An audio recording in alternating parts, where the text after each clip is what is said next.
Hello to all. So we will start with the discussion. HCV में एक आधे question में जो कॉमन डाउट था उनमें था क्वेश्चन नंबर 15. ठीक है, question number 15. Suppose an attractive nuclear force acts between the two protons, which may be written as F is equal to C e to the power minus kr upon r square. ठीक है, ये question है. Attractive force given है. Dimensional formula निकलना है सी और के का. बहुत ही आसान है. आपको क्या निकलना है? डायमेंशनल फॉर्मूला सी एंड के. एकदम सिंपल सा क्वेश्चन है, कोई ज्यादा डिफिकल्ट है नहीं. हमें पता है ये क्वांटिटी क्या है, एक्सपोनेंशियल. एक्सपोनेंशियल का जो भी पावर रहेगा वो डायमेंशनलेस रहेगा. मतलब k into r is m0 l0 t0. तो k का डायमेंशन क्या हो गया? m0 l0 t0 upon r का डायमेंशन. r का डायमेंशन होता है l. तो डायमेंशन ऑफ k कितना आ गया? l - 1. खत्म, पहला पार्ट हो गया. तो c का निकाल लेते हैं. तो c का डायमेंशन कितना होगा? जितना f और r स्क्वायर का होगा. क्यों? क्योंकि एक्सपोनेंशियल का तो कोई डायमेंशन होता ही नहीं ना. तो c का डायमेंशन क्या होगा? जितना f और r स्क्वायर का होगा. f कितना है? m l t - 2 फोर्स, और r का क्या हुआ? l, और उसका स्क्वायर. तो इसका कितना आ गया? ml cube t - 2. ठीक है, ये आ गया हमारा पहला पार्ट. दूसरा पार्ट क्या है? Suppose that K is one Fermi and the repulsive electric force between protons is balanced by the attractive nuclear force. Find the value of C. ये तो और आसान है. उसने क्या बोला है कि भैया दो प्रोटॉन के बीच में जो इलेक्ट्रोस्टैटिक फोर्स है, मतलब K Q square by R square, उसको इसने बैलेंस कर दिया है. That is C e to the power minus kr upon r square. अरे इसको सॉल्व कर लो ना. अब इसमें कौन सी बड़ी बात है? Just solve this. एक्सपोनेंशियल को सॉल्व करने के लिए क्या कर दो? लॉग ले लो, और उससे फिर तुम्हारा आंसर आ जाएगा. सबकी वैल्यू गिवन है. k की वैल्यू 1 फर्मी है, r की वैल्यू 5 फर्मी है, और हमें पता है 1 fermi is 10 to the power minus 15 metre. 1 fermi is 10 to the power minus 15 metre. उससे ये सॉल्व हो जाएगा. बस इसमें आप वैल्यू रख दो, लॉग ले लो, आंसर आ जाएगा. This was question number 15. फिर उसके बाद मैंने बोला था 18 19 मैं कराऊंगा. वैसे अगर मैं नहीं भी कराता तो भी अगर ढंग से ट्राई करते तो हो जाता. चलो यहां देख लेते हैं question number 18 19. Hydrogen atom contains 1 proton and 1 electron. अब आपको पता है स्ट्रक्चर कैसा रहता है. एग्जांपल 18 की बात कर रहा हूं मैं. ठीक है, स्ट्रक्चर कैसा रहता है? न्यूक्लियस भैया बीच में, तो उसने बोला न्यूक्लियस में प्रोटॉन है और इलेक्ट्रॉन इसके चक्कर काट रहा है. इलेक्ट्रॉन इसके चक्कर काट रहा है. तो क्या पूछा है उसने? हाँ, और रेडियस जो है दैट इज 0.53 एंगस्ट्रॉम, और 1 एंगस्ट्रॉम होता है, ये तो सभी को ही पता होगा, 10 to the power minus 10 metre. अब उसने क्या बोला है? Find the magnitude of electric force. दोनों के बीच में इलेक्ट्रिक फोर्स निकालना है. खत्म पहला. k q square by r square. क्यों मैंने q बोला है? क्यों? क्योंकि जो प्रोटॉन का चार्ज है वही इलेक्ट्रॉन का चार्ज है. सिंपल सी चीज है. तो q की वैल्यू यहाँ कितनी है? 1.6 into 10 to the power minus 19 coulomb, और r की वैल्यू ये है, r is 0.53 into 10 to the power minus 10 metre. Value substitute करो, आंसर आ गया. अब इसको देखो, ये तो था एग्जांपल 18. एग्जांपल 19 की बात कर लेते हैं. Find the speed of electron in the ground state of hydrogen atom. हाँ, अब स्पीड निकालना है. अब हम लोग इसका आगे एग्जांपल 19, डायग्राम वही रहेगा एग्जांपल 19 पे. अब अगर देखो मैं इलेक्ट्रॉन और प्रोटॉन के बीच की बात करूं, तो ये चक्कर काट रहा है. चक्कर काट रहा है तो आपको पता है बाहर की तरफ क्या लगेगा? Centrifugal mv²/r. बाहर की तरफ क्या लगेगा? Centrifugal mv²/r. और अंदर की तरफ क्या है? ग्रेविटेशनल कह रहा हूं, इलेक्ट्रोस्टैटिक फोर्स, जो आपने यहां निकाला है. खत्म. तो अगर ये चक्कर काट रहा है तो सेंट्रीफ्यूगल इससे बैलेंस्ड है. तो सीधी सी चीज है. For question number 19 your f is mv²/r, और ये f की वैल्यू मतलब k q²/r² is mv²/r.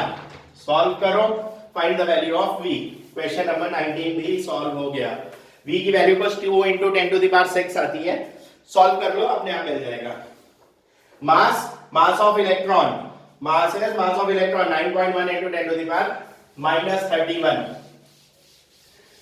अब बेसिकली क्वेश्चन नंबर 15 ही मैक्सिमम लोगों का डाउट था, तो वो मैंने क्लियर कर दिया। 18 19 मैंने बता दिया है, तो आप उसको कर सकते हो। अब पिछली बार जो हम लोगों ने किया था, हम लोगों ने रोका था वेक्टर फॉर्म पे। And what was vector form? It was equal to k q square vector r upon mod of r का क्यूब। ठीक है, उसी में वेक्टर r को हमने क्या लिख दिया था, अगर कॉम्प्लिकेटेड तरीके से लिखना है तो r2 माइनस r1। r वहां की डायरेक्शन जहां पे फोर्स निकालना है, तो ये हमारा हो जाता था। और हमें चार्जेस विद साइन रखने हैं, चार्जेस विद साइन रखने हैं। अब यहां पे देखो, अगर मैं एक सिंपल सा क्वेश्चन वेक्टर फॉर्म पे करते हैं, सबसे पहला क्वेश्चन कैसा, ठीक है, क्यूब वाला कर लेते हैं। ठीक है, यहां पे देखो सिंपल ही क्वेश्चन है, कोई ज्यादा डिफिकल्ट है नहीं, लेकिन ऐसे क्वेश्चंस जहां पे भी 3D आए, फिर से मैं बोल रहा हूं, ऐसे क्वेश्चंस जहां पे 3D अरेंजमेंट आ रहा हो, वहां के क्वेश्चंस आप लोग किससे करोगे? वेक्टर फॉर्म से, तो आसान जाएगा। तो क्या जाएगा? आसान जाएगा। Let's say this is x axis, this is y axis and this is z axis, और इसको ले लेते हैं cube of side 1 metre, cube of side 1 metre, ये हम लोगों ने ले लिया केस। और तो फिर देखो हमारे पास पॉइंट ले लेते हैं 1 2 3 4 5 6 7 8, ये हमने पॉइंट्स ले लिया। ठीक है, वर्टाइसेस। ये क्यों लिए? क्योंकि यहां पे मैंने क्या रखा है, चार्जेस रखे हुए हैं। यहां पे हम लोगों ने चार्जेस रखे हुए हैं, और सब चार्ज Q। ठीक है, सब चार्ज का मैग्नीट्यूड Q। ठीक है, सब चार्ज का मैग्नीट्यूड है Q। क्वेश्चन क्या है, आपको निकालना है force, net force on 6 charge. 6 charge मतलब चार्ज जो छठे पोजीशन पे रखा हुआ है। ठीक है, 6 चार्ज मतलब चार्ज जो छठे पोजीशन पे रखा हुआ है। अब हमें इस पे निकालना है। अब देखो इसको करना कैसे। सबसे पहले तो एक काम करो बेटा, सबके कोऑर्डिनेट्स लिख लो। इसके कोऑर्डिनेट 1 के कोऑर्डिनेट कितने होंगे? ओरिजिन है 0 0 0। आप आपकी मर्जी, आप जिसको ओरिजिन मानना है मान लो, मैंने उसको मान लिया। ठीक है, 2 के कोऑर्डिनेट्स सब किया हुआ है। 2 के कोऑर्डिनेट्स आप लोगों ने यूनिट सेल पढ़ा होगा, तो उसमें किया होगा। एक्स एक्सिस है और लेंथ कितनी है? 1 मीटर, तो 1 0 0।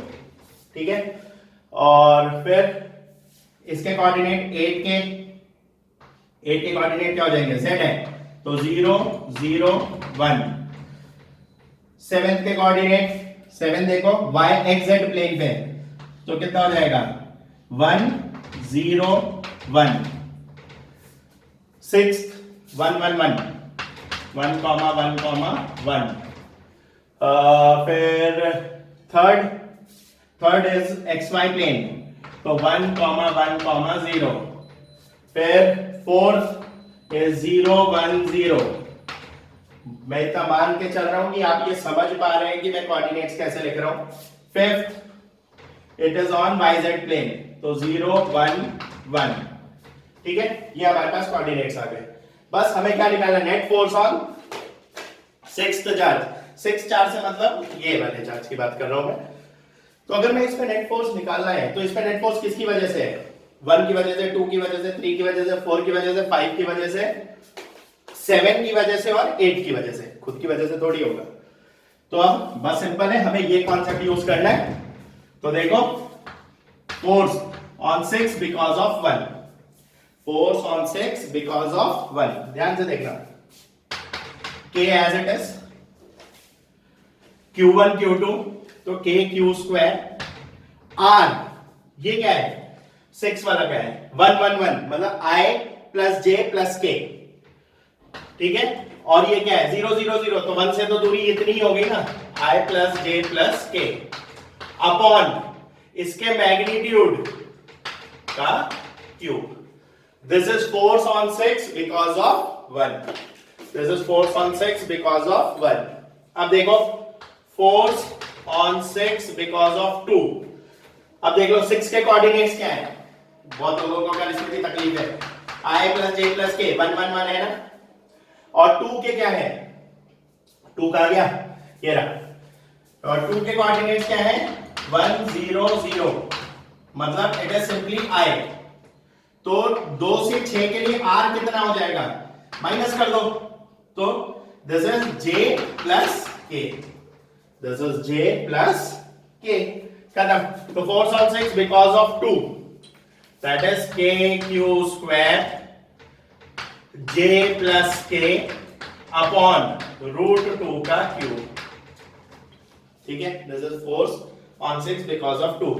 Now force on 6 because of 3. 6 k q square 6 1 1 1 3 3 का गया ये 1 1 1 0, तो 1 1 0 1 1 0 1 minus 0 0, सॉरी 1 minus 0 1, तो k अपॉन 1 का क्यूब. ठीक है, इसी तरीके से फोर्स ऑन 6 बिकॉज ऑफ 4, तो ये कितना आ जाएगा देखो 6 और 4 के बीच में, तो k q स्क्वायर 1 1 1 1 minus 0 1, तो that is i, 1 minus 1 0 and 1 minus 0 1, i plus k upon i plus k magnitude हो गया root 2 under root 1 square plus 1 square cube. तो f6 because of 1, f on force on 6 because of 2, force on 6 because of 3, force on 6 because of 4 and so on. तो तुम्हारा final answer क्या आ जाएगा, F net कितना आ जाएगा, f61 plus f62 plus f63.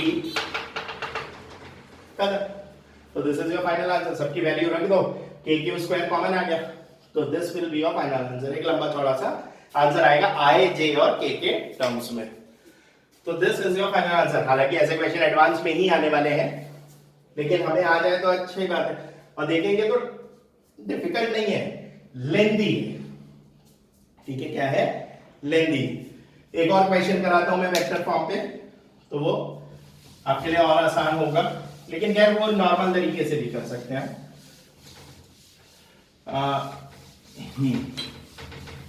और ये question तुम में से किसी ने एक ने डाउट में पूछा था कि अगर सर सर्कल पे ले लें तो कैसा करेंगे, तो कुछ नहीं रहता, सर्कल पे ले लिया तो भी कोई बड़ी बात नहीं है.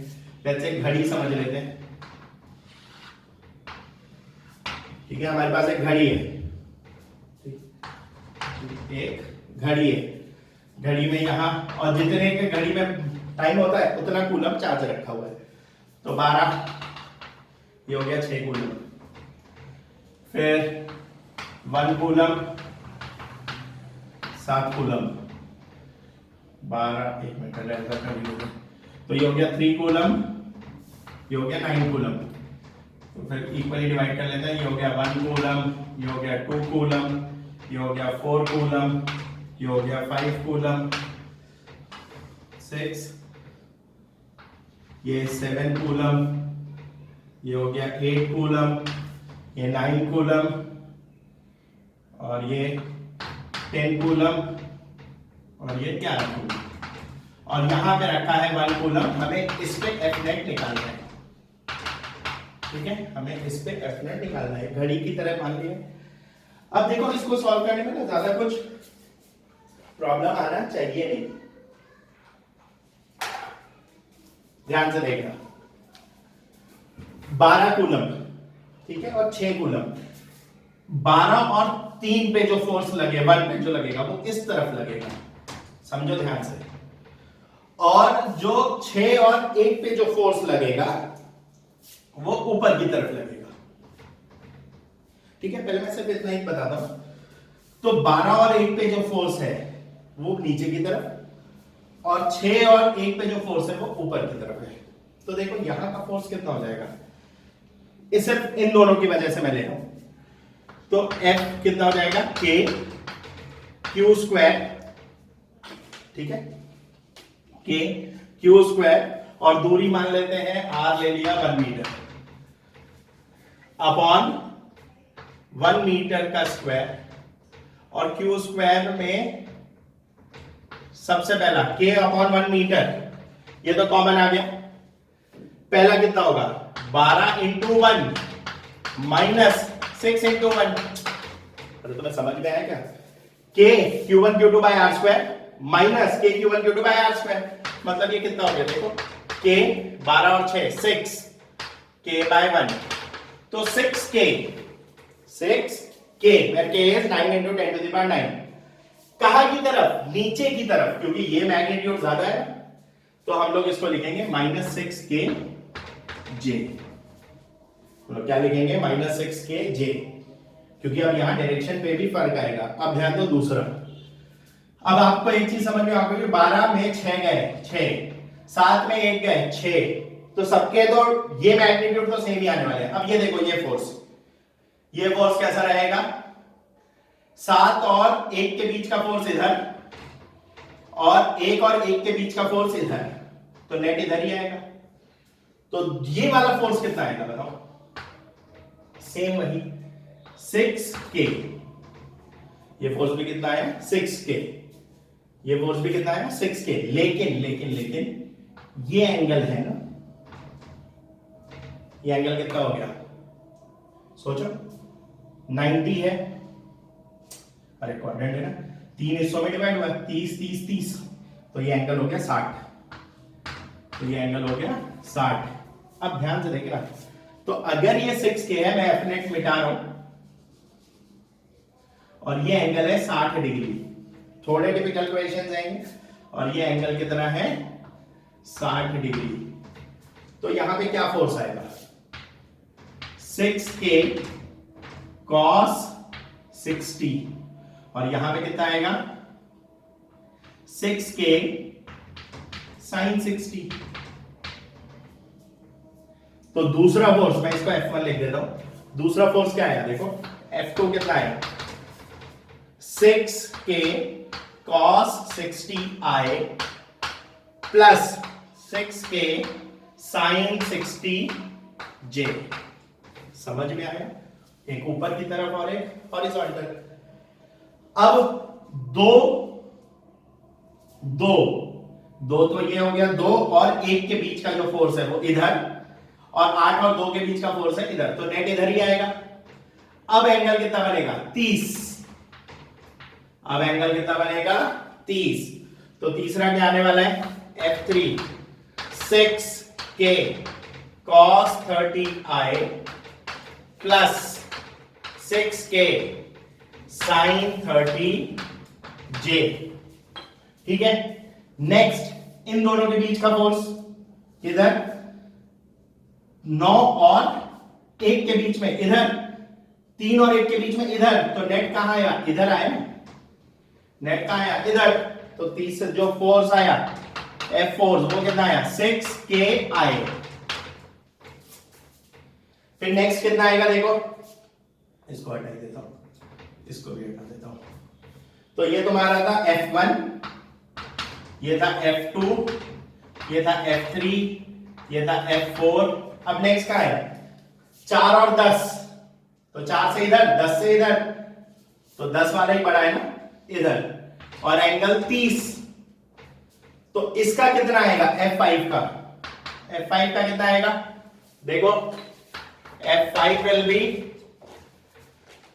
6k cos 30i, और अब इसका y कंपोनेंट नीचे है, तो -6k या फिर plus 6k sin 30 minus j क्यों? क्योंकि नीचे की तरफ है, ये आगे F5, और लास्ट जो बचेगा तुम्हारा वो F6, वो भी इस तरफ, लेकिन एंगल कितना 60, लेकिन एंगल कितना 60, तो ये कितना हो जाएगा F6,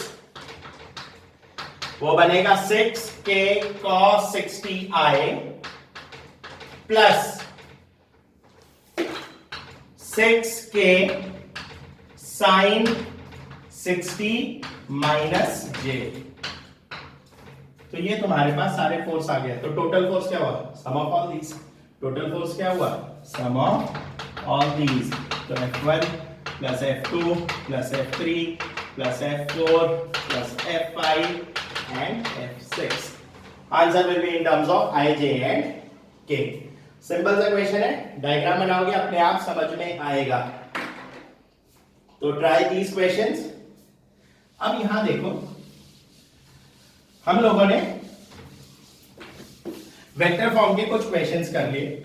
अब जो अपना नेक्स्ट क्लास होगा, ठीक है, या फिर एक क्वेश्चन और बताऊं, मोमेंटम कंजर्वेशन पे हम लोग कर चुके हैं।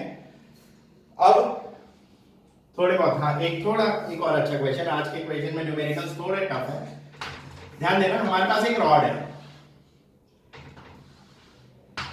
ठीक है, रॉड है जिसपे चार्ज है लैम्डा कूलम पर मीटर। जिसपे चार्ज क्या है? Lambda coulomb per metre. और इस रॉड की लेंथ है L। रॉड की लेंथ है L। और यहां से यहां तक एक दूसरा चार्ज रखा है Q, जो A दूरी पे है। जो किस पे है? A दूरी पे है। क्वेश्चन है find force on Q due to rod. अब ये क्वेश्चन ध्यान से देखो बेटा, हमें Q पे निकालना है रॉड की वजह से। अब समझो, इसको ध्यान से समझो। रॉड में तो कंटीन्यूअस चार्ज है ना, क्यों? Lambda coulomb per metre. अब तक हमने क्या क्वेश्चन पढ़े थे? एक एक दूरी पे चार्ज रखे हुए थे। जैसे वो घड़ी वाला था, हर जगह चार्ज नहीं था, एक एक दूरी पे था। तो यहाँ हर जगह चार्ज है। ऐसी चीज है तो हम लोग क्या करते थे? इंटीग्रेशन, x पे जाके dx का एलिमेंट। तो हमने क्या किया? x पे गए और dx का एक एलिमेंट ले लिया। तो इस पे चार्ज कितना हो गया? dq, that is lambda dx। अरे लैम्डा कूलम पर मीटर ना, 1 मीटर के लिए लैम्डा, तो dx के लिए कितना? Lambda dx। तो df कितना आया? k q1 q2 upon r square. तो दूरी तो x लिया ना हमने, तो हो गया। अब इसको मैं क्या लिख दूं? k q as it is, dq क्या है? Lambda dx upon x square. तो फोर्स क्या होगा इसका? इंटीग्रेशन। x की वैल्यू कहां से कहां शुरू हो रही है? a से a प्लस l। अरे बेटा, जो सबसे पहली जगह फोर्स लगाएगा वो ये वाला हिस्सा रहेगा ना। वो इससे कहां से दूरी पे? a। और आखिरी वाला कितनी दूरी पे है? l plus a। इस बीच में सारे, तो इंटीग्रेशन। तो देखो ये कितना आ जाएगा? f k q लैम्डा, और ये हो गया -1/x a से a प्लस l। ठीक है, dx बाय एक्स स्क्वायर का x to the power -2+1 upon -2+1। तो ये हो गया k q lambda 1 upon a minus 1 upon a plus l। इसको सॉल्व करो तो ये क्या आ गया? k q lambda a plus l minus a l। तो ये हो गया a प्लस l। तो this is your force experience by charge small q because of rod. तो ये एक अच्छा क्वेश्चन था। ऐसा ही एक क्वेश्चन हम लोग रिंग के लिए अगली क्लास में करेंगे। चाहो तो हम लोग डिस्क के लिए या कुछ भी कर सकते हैं, कोई ज्यादा बड़ी चीज नहीं है। लिमिट इंपॉर्टेंट है, लिमिट समझ में आना चाहिए। बाकी तो हमें पता है x पे जाके dx का कंपोनेंट लेके सॉल्व करना।